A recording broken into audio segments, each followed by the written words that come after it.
Alright, YouTubers, it's about, what time is it? 20 after 8. I'm finally getting moving. Jump out here and do a look around. Alright, and we are going to go to the dump. Gotta dump the tanks. Alright, worst job there is. Next stop, the bridge to pay St. Ignace. And I showed this sign, no parking on any street, 2 a.m. to 8:30 a.m. They don't want people boondocking up here. Still possible. It's possible anywhere. It's a pretty good bike ride in from the casino. We're already at 3 miles. Safe guess, I'd say I put 350, 400 miles on that bike this trip. Easy. Probably more. Now up here on the right is Bessie's Pasties. I've been trying to get a Bessie's Pasty forever. I finally did. I didn't do much of a review on it. It's probably in there somewhere. But I don't like to say bad things, but I wasn't a big fan of it. It was dry, it was small. If you're in St. Ignace and you want a pasty, from the ones I've had, I think Lado's up here around the corner. I think theirs were better. I had the chicken one at Bessie's because the girl behind the counter, so I guess I'll get the traditional unless you think there's one that's better. And she recommended the chicken one, so I got that. But I wouldn't recommend it. Okay, bridge next. Here's Lato's Pasties, basically right across the street from Shepler's. That's the ones I took over to Mackinac. The casino's got a little coupon, $2 off. Oh. And Star Ferries, I think all the prices were pretty similar, except Star has like an older boat. I guess they call it the Classic, and it's like $8 cheaper, same price for the bikes, but it takes about 40 minutes, and I'm pretty sure I always forget to do stuff I mean to do. I clocked it, and I think it was about 15 minutes on the boat, Shepler's. I mean, you can see Mackinac, it's not very far. All right, next stop, bridge, really this time.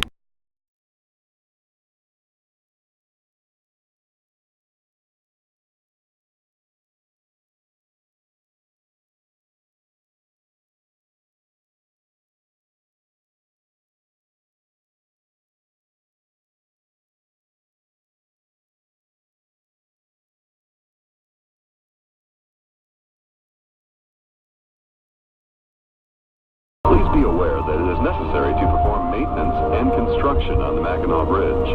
We will have intermittent lane closures when traffic volumes permit. Please watch for signs, cones, and maintenance vehicles. Be sure to follow the speed limit on the bridge, and remember, while pulling a trailer, to allow some extra safe stopping distance between your vehicle and the traffic ahead. We hope that your trip is enjoyable and that you'll visit the Straits of Mackinac again soon. You're listening to WHNC, licensed to and operated by the Mackinac Bridge Authority. This message will now repeat. Well over 200 years ago, the earliest European explorers struggled against the treacherous currents and unpredictable winds which ruled the Straits of Mackinac, separating what was to become Michigan's upper and lower peninsulas. Early on, the Straits was recognized for their economic and strategic military value. In the 1700s, both the French and the English built forts overlooking the waterway and stationed armies to protect their interests. Travel and commerce between the two peninsulas was limited to whatever could be transported by boat or carried across the ice in the winter. When the upper and lower peninsulas became the state of Michigan in 1837, the problem was compounded. So near, yet so far were the opposing shores. For years, many dreamed of a bridge across the straits, but the technology to build such a structure had not been discovered. It was first proposed in 1884, and from that time until November 1st, 1957, Mighty Mac was known as the bridge that couldn't be built. Actual construction started in 1954 after financing was arranged through the sale of bonds to private investors. A total of $99,800,000 was necessary to complete the project. There were many obstacles to overcome and problems to solve in the design and construction of what was to become one of the safest and most beautiful spans ever built. The total length of the Mackinac Bridge is just 28 feet short of 5 miles. The two majestic towers soar 552 feet above the water and extend another 210 feet below the surface to rest on bedrock. With 8,344 feet from cable anchorage to cable anchorage, the mighty Mac is the Western Hemisphere's longest suspension bridge. Over 42,000 miles of wire are banded together to form the massive 24 1/2 inch diameter main cable. The grates are always The roadbed fun. is 199 feet above the Car water behind surface me in midspan. got right The behind water me in too. midspan Didn't is want to pass me. Wanted 295 off of feet those deep. grates. Prior to the bridge opening, the Michigan Department of Transportation operated car ferries between Mackinac City and St. I Ignace. slowed down to about In their 30 last there. year of operation, these ferries accounted for some 900,000 And it's not going to vehicles do crossing the anything. It's strait. just Currently, the disconcerting. bridge carries over 4.8 million vehicles each year. The Mackinac Bridge. And they got me for 10 again. I talked to a couple other van people up here, and I think they're the days where I was getting charged as a van in this, I think pretty much they must have gave a memo to all the toll booth workers that it's 10 now. This was a guy, and I tried to wait. He just said good morning, and I was waiting for him to tell me how much, and he kind of didn't. So I gave in and gave a 10, and he didn't give me any change. All right. Elf Boy's telling me I will be back at 3:50 in Dayton, Ohio. It is 8:48. And if I was in my car, I would probably be there at 3. But I'm in Eddie, it might be 5. Because I'm going to stick to 62. And that was the Mackinac Bridge.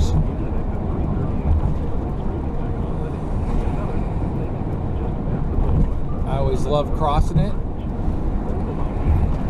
Even the grates that make me feel weird, I've gotten to where I kind of like that feeling weird, other than Vinny clawing my leg. And I also talked to other van and RVers, and it's not just this one. They're shimmy pretty good on it too. Got over half a tank of gas, and we're gonna go.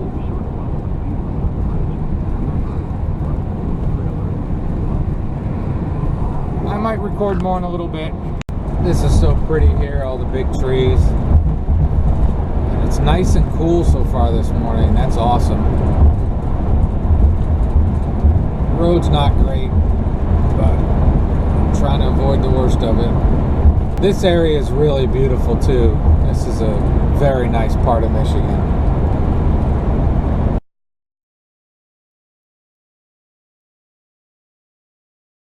Dang, RVers going so slow. I'm sure I get that said to me all the time because I sped up a little bit, but I'm on 62. Nah, no reason to do time lapse. YouTubers, I hope I'm not making a mistake, but the road is pretty good, so I figured I'd talk a little bit.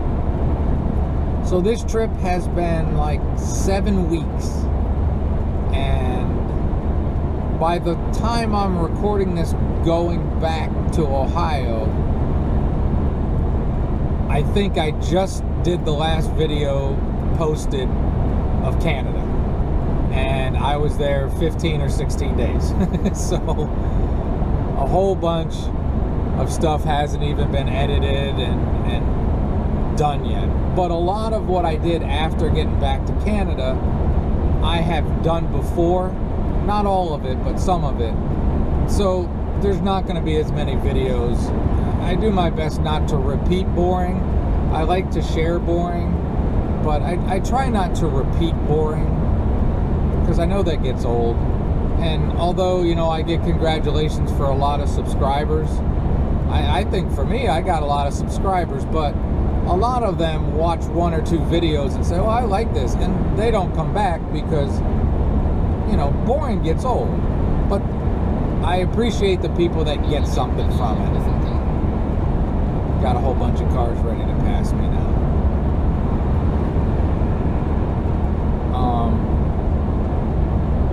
But I think back to one of the first places I stopped, and I talked to a guy during sunset, a Canadian guy, and I talked to him for a long time. I think I included a little bit of it in the video.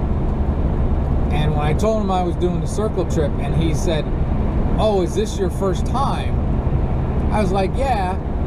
And at that point I was thinking, you only got to do this once. But by the time I got back, I could see doing it again. I think I touched on it in some videos. But once you get to about the midway point in Canada, the town called Marathon, from there west, the scenery, it was just beautiful. So I think I could see myself doing it again and going west from Grand Portage, go up to Grand Portage and then go east, obviously, and then kind of double back instead of going all the way around. Dude, you gotta go or not go. I'm going back because I'm in the way and you don't want to go. Try to be nice. Sorry. Because I think if you were to do it that way, or if I was to do it that way, first of all, I think you should do it. That's why the camera sits where it is. And that's why I show boring instead of drama. For me, I don't want to see the drama in people's life. I don't want to watch a video where I was at a campground and I was treated terribly. You know, I've never had that happen to me. Maybe it's what you put out there, I don't know. And I'm sure good people get treated terribly sometimes, undeservedly, but I don't want to share that. But going back to, come on, squirrel brain, let's get back on topic. I think going that way, going from Grand Portage and going east in Canada to Marathon, you could double back and hit different things, and still doing it that way, miss a whole bunch, because that portion was just so beautiful. And then I could also see going up from the Sioux and going about halfway that way and then doubling back. Or just do the whole loop again. Well, I mean, what's the difference? But the doubling back, I think, to me, in a shorter amount of time and maybe less Canadian gas pricing, you could see a lot more things that, you know I was passing signs going like, oh, I bet that's beautiful, I bet that's beautiful. You can't see it all, and you only get one lifetime, and one lifetime to see as much as you can, or do as much of whatever it is you like to do. I don't know, I could definitely recommend to anybody who likes RV traveling that doing a circle trip through Canada around Lake Superior would be a fantastic trip that you would enjoy. If you're into boondocking, I'm sure it's possible. I'm sure it's probably very easy. If you travel with pets, you know, you have to do the pet thing. So the campgrounds are all beautiful, like I said, through all of them. But I get up in these north woods and I just feel home, which is weird, because, you know, I always said, growing up as a kid in the city, I had relatives that lived in Watertown, New York, which is almost Canada. That's as upstate gets. And I went up there as a little kid and was in the woods, and an owl hooted and I lost my stuff and went running out of the woods. I was scared and never would have thought, turn the cruise off. I don't want Eddie flooring himself up a hill. We'll regain on the other side. So I never would have thought all this would have been my stuff, and now I find when I do my traveling, I don't have as much interest in seeing stuff in the cities as I used to, you know? A lot of times, to me, the towns. A lot of times, to me now, the towns are a place to get gas and maybe groceries if you can. The other recommendation I would have would be take as much of your groceries as you can if you go to Canada. There's not a lot in between.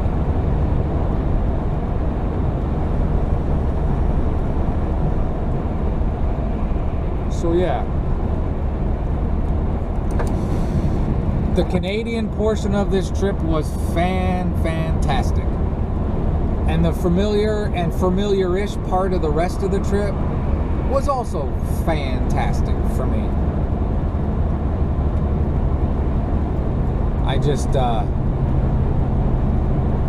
I met a lot of YouTubers that have seen the channel. I think 4 or 5 groups, which is pretty cool. All of them seem to have nice things to say, which maybe I met ones that have seen the channel but think I'm an idiot and didn't bother talking to me.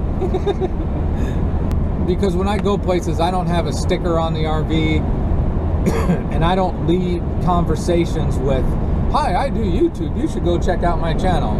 I don't bring it up at all until somebody else brings it up.